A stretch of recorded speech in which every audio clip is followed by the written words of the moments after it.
heaven and hell. The wisdom of the angels. Opus Heaven. 2.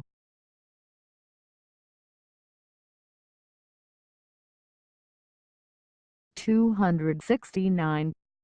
The wisdom of angels is indescribable in words, but can only be illustrated by some general things. Angels can express in a single word what man cannot express in 1,000 words. Again, a single angelic word contains innumerable things that cannot be expressed in the words of human language. For in every single word spoken by angels, there are arcana of wisdom in a continuous connection to which human knowledges never reach. Again, what the angels fail to express in the words of their speech they make up by the tone, in which there is an affection for the things in its order. For as has been said above, they express affections by tones, and the ideas of thought from affections by words. Thus it is that the things heard in heaven are said to be ineffable. So, too, the angels are able to give utterance in a few words to every least thing written in an entire volume, and to put into every word meanings that elevate the mind to interior wisdom.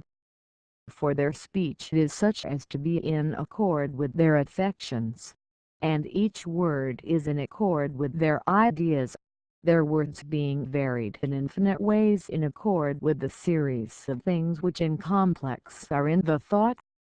The interior angels also can know from the tone together with a few of the words the entire life of one speaking. For from the tone, as varied by the ideas in the words, they perceive his ruling love upon which, as it were, every particular of his life is inscribed. All this makes clear the nature of angelic wisdom. Their wisdom in comparison with human wisdom is as a myriad to one, or as the moving forces of the whole body, which are numberless, to the activities from them which appear to human sense as a single thing, or as the 1,000 particulars of an object seen under a perfect microscope to the one obscure thing seen by the naked eye. I would illustrate the subject by an example.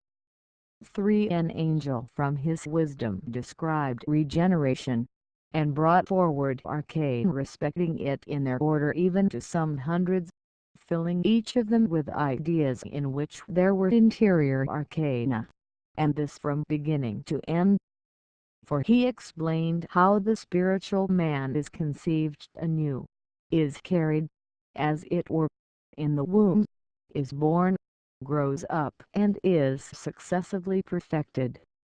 He said that the number of arcana could be increased even to thousands, and that those spoken of were only about the regeneration of the external man, and that there were innumerably more about the regeneration of the internal man. From these and other similar things heard from angels, it has been made clear to me how great is their wisdom, and how great in comparison is the ignorance of man, who scarcely knows what regeneration is, and is ignorant of every least step of the process when he is being regenerated. That which universally rules or is dominant with man is in every particular of his life, thus in each thing and all things of his thought and affection. A man is such as his ruling love is illustrated by examples. That which rules universal he makes the life of the spirit of man. It is his very will, his very love, and the end of his life, since that which a man wills he loves, and that which he loves he has as an end. Therefore man is such as his will is, or such as his ruling love is, or such is the end of his life. 270. The wisdom of the angels of the third or inmost heaven will now be described.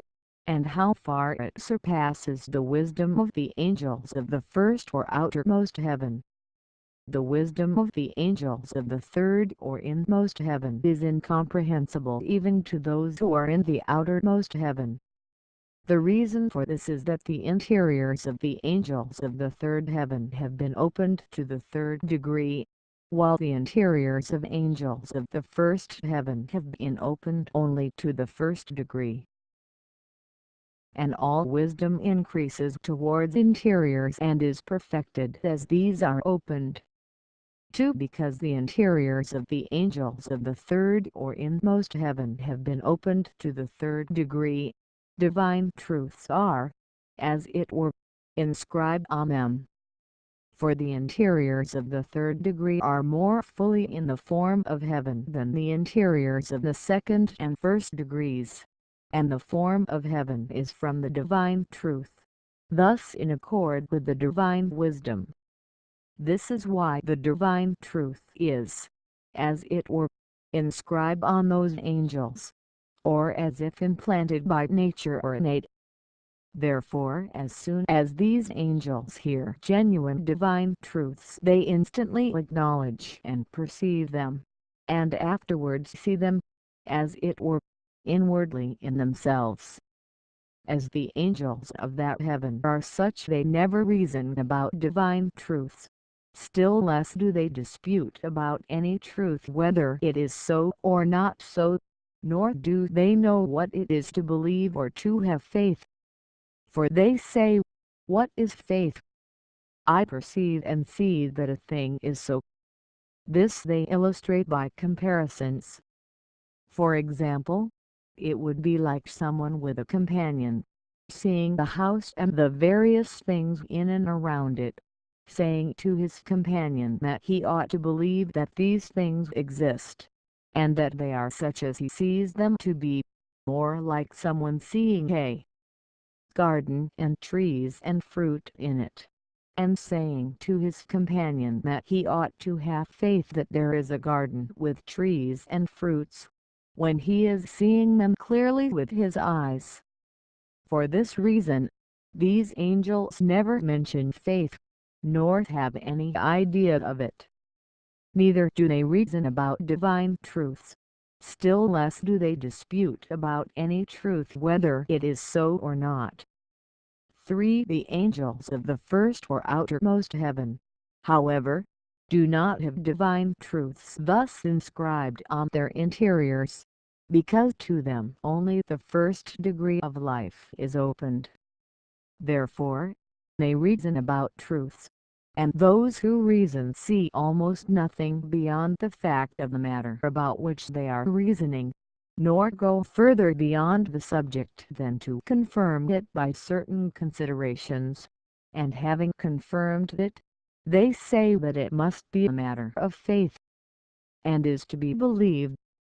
For I have talked with angels about this, and they said that the difference between the wisdom of the angels of the third heaven and the wisdom of the angels of the first heaven is like that between what is clear and what is obscured.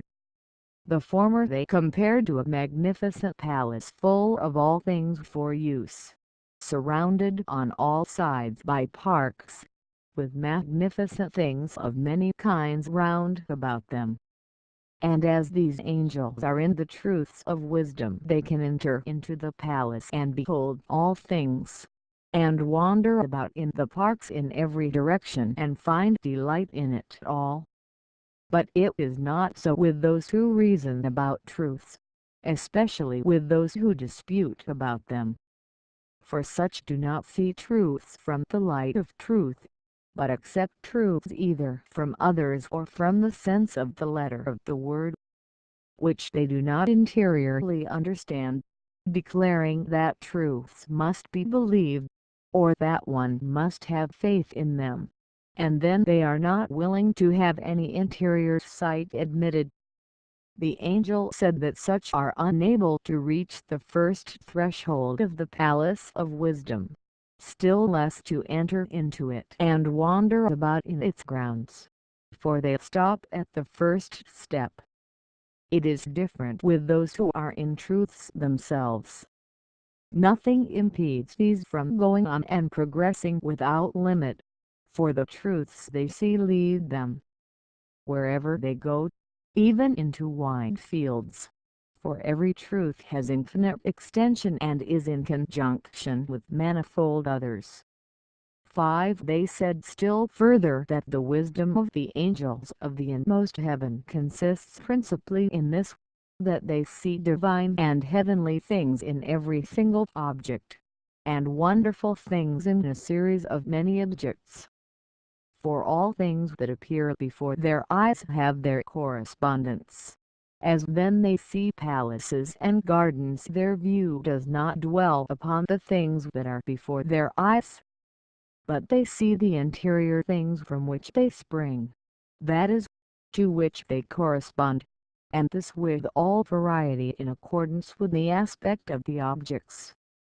Thus they see innumerable things at the same time in their order and connection, and this so fills their minds with delight that they seem to be carried away from themselves, that all things that are seen in the heavens correspond to the divine things that are in the angels from the Lord may be seen above. The celestial angels know innumerable things, and are immeasurably wiser than the spiritual angels. The celestial angels do not think and talk from faith, as the spiritual angels do, for they are in a perception from the Lord of all things that are of faith.